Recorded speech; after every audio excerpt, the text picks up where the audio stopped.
ଏବେ ଆମେ ବାହାରିଲୁ ଫୋନ୍ ଆଣିବା ପାଇଁ ଯିବି। ଆକ୍ଚୁଆଲି ଫୋନ୍ଟା ମୋର ଖରାପ ହେଇଯାଇଛି, ସେଥିପାଇଁ ଫୋନ୍ ଗୋଟେ ଆଣିବି। ଯିବି ଯାଇକି ଦେଖିବା କେତେ କ'ଣ ରେଣ୍ଟର ଗୋଟେ ଫୋନ୍ଟେ ଆସିବ, ନେଇକି ଆସିବି ଆଉ। ତ ଆମେ ପହଞ୍ଚି ସାରିଛୁ ମୋବାଇଲ ଦୋକାନରେ, ପହଞ୍ଚି ସାରିଲୁଣୁ। ମାମା ନେଇକି ଯିବ। ଦେଖିବା ପାଇଁ ଭାଇଙ୍କର ବାହାଘର କ'ଣ ହବ ଯେ ସେ ଡ୍ରେସ୍ ପିନ୍ଧୁଛନ୍ତି।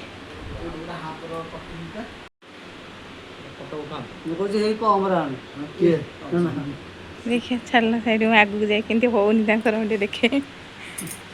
ଭଲ ତ ଲାଗୁଛି, ହଉନି କ'ଣ? ଟାଇ ବି ନ ପିନ୍ଧିଲେ ବି ଚଳିବ ତ।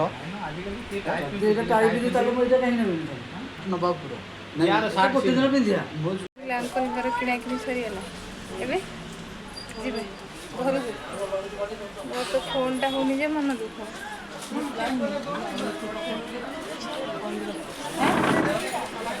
କ'ଣ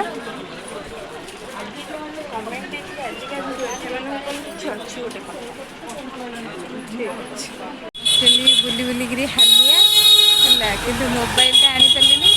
ସେ ଭାଇ ଆସିଲେ, କହିଲେ ଭଉଣୀ ଟିକେ ପସନ୍ଦ କରିଦିଅ। କ'ଣ କରିବ, ଆସିକି ତାଙ୍କର ବାହାଘର ପାଇଁ ସବୁ ଜିନିଷ କିଣାକିଣି କରେଇଲି ଦେଇକିନା ସେ ତାଙ୍କର ଗଲେ। ଏବେ ଆମେ ଯାଉଛୁ, ଯଦି ଟାଇମ୍ ହେବ ମୋବାଇଲ ଦେଖିବୁ, ନଚେତ ରୁମ୍କୁ ଯିବୁ। କାଲିକି ଦେଖିବା ଆଉ କ'ଣ କରିବା। ମୋବାଇଲଟା ମୋର କାମ କରୁଛି, ମୋର ଭାରି ମନ ଦୁଃଖ ମୋବାଇଲ ପାଇଁ। ଆଖି କ'ଣ ହେଇଯାଉଛି ଦେଖିଲା ବେଳକୁ, ମୋବାଇଲକୁ ଅନେଇଲା ବେଳକୁ। ଦେଖିବା ଆଉ, ଆସିକି 7:30 ହେଲାଣି, ଆଉ ଯିବା ପାଇଁ କୁଆଡ଼େ ଇଚ୍ଛା ନାହିଁ। ସେପଟେ ପୁଅଟା ବି ରୁମ୍ରେ ଏକୁଟିଆ ଅଛି। କ'ଣ କରିବା ଦେଖିବା, କ'ଣ କରିବା ମାମା,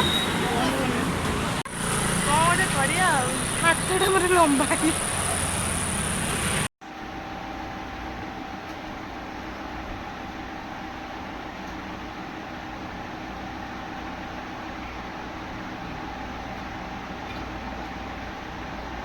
ଯାହା କରୁଛନ୍ତି କରନ୍ତୁ। କିଏ ଡାଉଟ୍ କରୁଛି?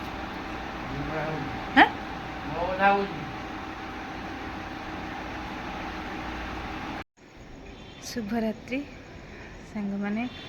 ଆଉ ଆଜିର ଭିଡ଼ିଓରେ ବହୁତ ଏପଟ ସେପଟ କମେଣ୍ଟ ଆସିଛି। ଆପଣମାନେ ଆଜିର ଭିଡ଼ିଓ ଦେଖିବେ ତ ମାନେ ପୂର୍ବ ଭିଡ଼ିଓରେ ମୋତେ ଯେତିକି କମେଣ୍ଟ ଦେଇଛନ୍ତି, ବ୍ୟାଡ଼୍ କମେଣ୍ଟ ଦେଇଛନ୍ତି କି ମୁଁ ମିଛ କହୁଛି, ପିଲାଟା ଆସିନି ମୋ ପାଖକୁ। ଆକ୍ଚୁଆଲି ପିଲା ମୋ ପାଖକୁ ଆସିଛି।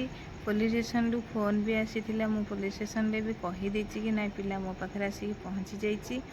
ଆଉ ଆକ୍ଚୁଆଲିରେ ସେ ପଳେଇଥିଲା ଭୁବନେଶ୍ୱରରୁ ଖୋଜାଖୋଜି କଲି।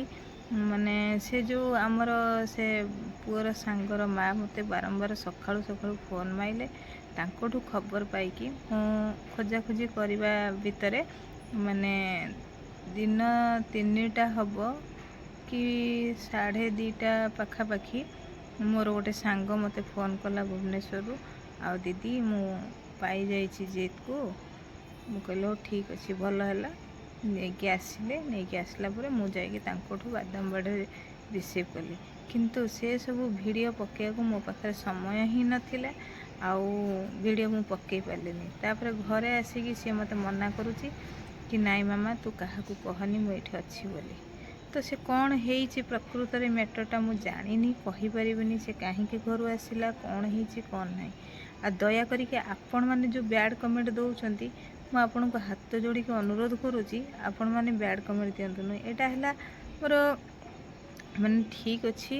ମୁଁ କାହା ଉପରେ ମୋର ରାଗ ନାହିଁ, ରୁଷା ନାହିଁ, ଅଭିମାନ ନାହିଁ। ପିଲାଟା ମୋର ମୋତେ ମିଳିଗଲା। ବରଂ ପିଲା ଯଦି ନ ମିଳିଥାନ୍ତା ମୋତେ କିଛି ପ୍ରୋବ୍ଲେମ୍ ହେଇଥାନ୍ତା, କି କିଏ କ'ଣ କହିଥାନ୍ତେ, କି ମୁଁ କାହା ସହିତ ବି ଝଗଡ଼ା କରିଥାନ୍ତି, କି କାହାକୁ କିଛି କହିଥାନ୍ତି।